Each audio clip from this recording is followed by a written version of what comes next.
Hello guys, welcome back to my channel. मैं हूं दक्ष और आज मैं आपको बताने जा रहा हूं how I got 94 marks in my English exam out of 100। So guys देखो, मैं आपको ये बताने जा रहा हूं कि आपको क्या क्या टिप्स एंड ट्रिक्स फॉलो करने हैं और क्या क्या आपको स्ट्रेटजी रखनी है अपने एग्जाम डे तक, सो डैट कि आप भी इतने अच्छे मार्क्स स्कोर कर सको और इवन इससे ज़्यादा ही स्कोर कर सको, क्योंकि जो मेरे को पता है कि जो मैंने गलतियाँ की थी वो आप ना कर सको।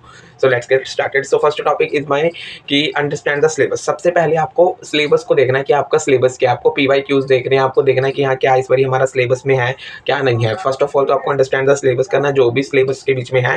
और सेकंड वन जो है, how to write exams, how to write answers. क्योंकि ना कई बार बच्चे ऐसे होते हैं कि उनको पता ही नहीं होता कि उनको कैसे अपने क्वेश्चंस को प्रेजेंट करना है। सो मेरा आपको ये यही कहना है कि जो आपको जब आप क्वेश्चन को अपने प्रेजेंट करोगे, आपको फर्स्ट ऑफ ऑल अच्छे से की पॉइंट्स को फॉलो करना है और उनको भी मार्क करना है, और जो मेन वोकेबलरीज के वर्ड्स हैं उसको आपको वैसे क्वाइट करना है जैसे कि आप लिखते हो एग्जाम में। और आपको ना इंग्लिश में कैसे है कि इंग्लिश मतलब ये नहीं कि इजी सब्जेक्ट, इंग्लिश का मतलब ये है कि आप कैसे उसको प्रेजेंट कर रहे हो, अपने आंसर को कैसे आप लिख रहे हो, आपका वे ऑफ राइटिंग कैसा है ना, बेसिकली आप कैसे लिखते हो क्वेश्चन को। सो डैट मैं तो यही कहूँगा कि आपको जब भी इंग्लिश की प्रैक्टिस करनी है, और आपको थ्रू आउट शुरुआत से ही करनी है, स्टार्टिंग से ही करनी है।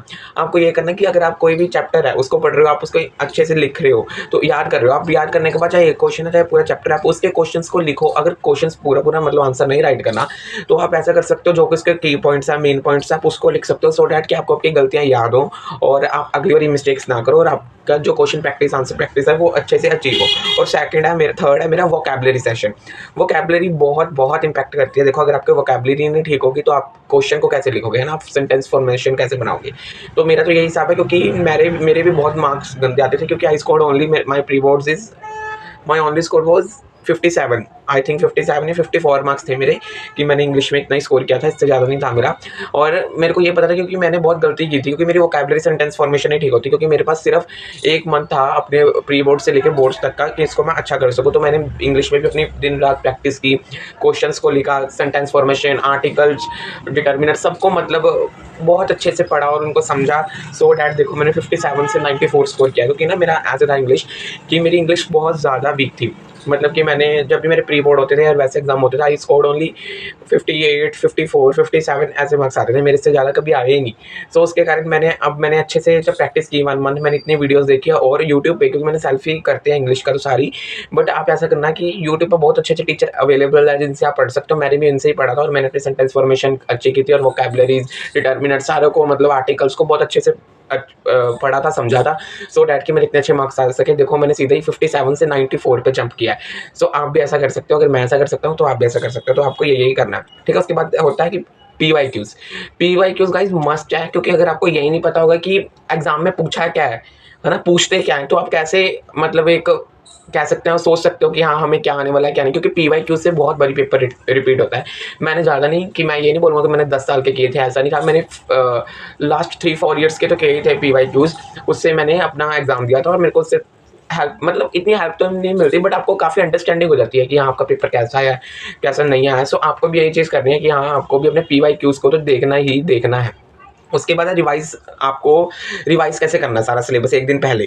जैसे आपका एग्जाम मान लो परसों है या कल है, तो आपको आज कैसे करना है। सो आज आपको ये नहीं करना कि मतलब आप सारा ही पढ़ी जा रहे हो। आपने एक दिन, जैसे एग्जाम के 2 दिन पहले आपने सारा सिलेबस मान लो आपका खत्म हो गया, अब आपके पास 2 दिन है, अब लास्ट 1 डे रह गया, तो आपने क्या करना है, आपने स्मार्ट स्टडी करनी है।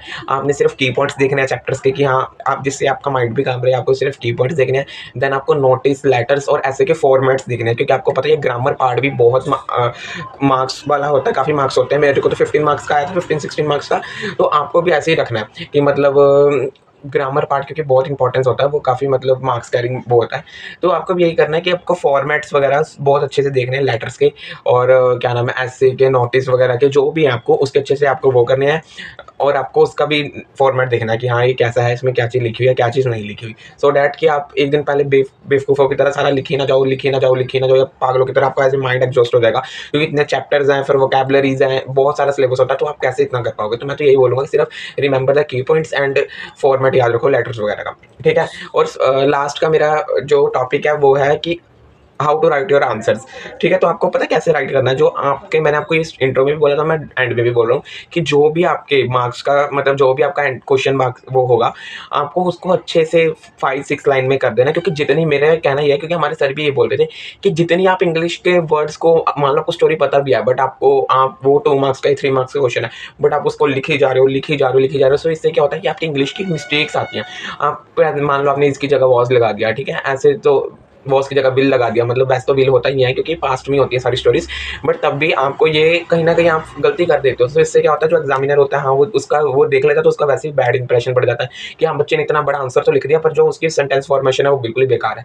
सो ये तो मैंने अपने सर से किया, सीखी है ये चीज़ कि अगर आपको जितना भी, मतलब जितना आंसर है उतना ही लिखो। 2 मार्क्स के अकॉर्डिंग मेरे हिसाब से तो 3-4 लाइन्स बहुत है, तो इतना ही लिखो। ये नहीं है कि अगर आपको स्टोरी पता है और उसको आपको आंसर भी पता है, बट आप लिखी जा रहे हो, लिखे जा रहे हो, लिखे जा रहे हो, ये गलत है। ये क्योंकि आपसे इसकी मिस्टेक्स होती हैं और ये टीचर पे भी जो एग्जामिनर होता है उस पर बैड इंप्रेशन पड़ता है। ठीक है, और बस यही है कि और आपको की पॉइंट्स लिखने हैं, जो हाँ, जो सेंटेंस को जोड़ते हैं, जो ज्वाइन करते हैं सेंटेंस को, आप उनको अच्छे से रिवाइज करो। कनेक्टिंग पॉइंट्स भी बोल देते हैं हम जिनको, उनको आप अच्छे से रिवाइज करो, और वोकैबुलरीज जो आपकी इज एम आर सबको अच्छे से करो रिवाइज। और जो बच्चे मेनली गलती करते हैं कि जैसे कोई नेम होता है, जैसे कि कोई भी क्वेश्चन प्रैक्टिस में आंसर में नेम है तो उसके आगे दा लगा देते हैं, वो गलती मत करना, क्योंकि मैं भी बड़ी करता था। सो इसके कारण जो क्या है, आपका बहुत मार्क्स कटने के चांसेस रहते हैं। सो गाइज, यही था टुडे के लिए, आज के लिए मेरा यही था। सो आपको कैसी लगी वीडियोस, प्लीज़ फॉलो और लाइक तो करो, और देखो कि कैसे मैं बना रहा हूँ। अगर और आपको ऐसी एग्जाम के लिए रिगार्डिंग टिप्स चाहिए तो आप मेरे को बता सकते हो। ठीक है, तब तक के लिए बाय बाय।